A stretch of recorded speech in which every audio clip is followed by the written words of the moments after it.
Xerfi Global has recently published a study on the global car-making industry, which is currently being swept by winds of change.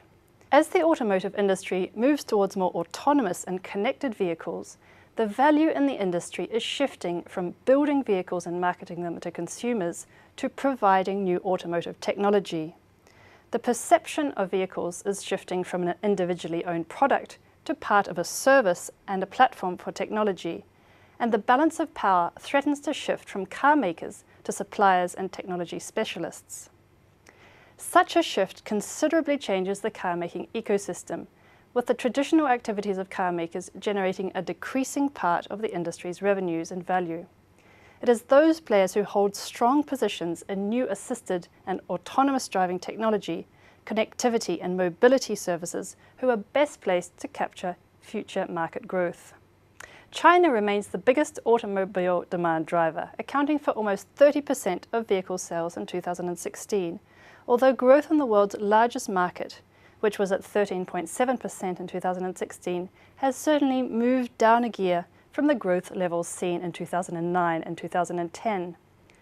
China is also home to the largest fleet of electric cars, accounting for 32% of the global electric fleet in 2016, compared to 28% for the US and 26% for Europe.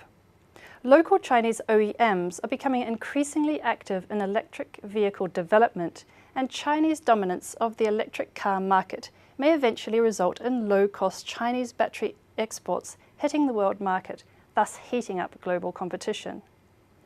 This changing market environment has already begun taking its toll on major car makers' margins, which dropped from 6.8% in 2013 to 5.3% in 2016. Groups are therefore following strategies to ensure efficiency gains and cost cutting.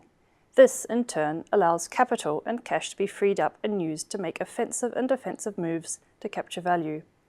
Such moves include tapping into high-potential markets and segments, such as SUVs or pre- and after-sale segments, investing in cleaner and alternative fuel engines, joining the race to develop new assisted, autonomous and connected driving so as to avoid being relegated to mere providers of hardware that serve as platforms for high-value software, and adapting to the shift away from individual car ownership and towards transportation as a service via specific use vehicles, multi-module mobility solutions, or new Uber-style business models. Such moves open up a new window not only for sales, but also for data collection and hardware and software testing. It remains to be seen if these moves will allow car makers to retain a position of power in the evolving automobile ecosystem.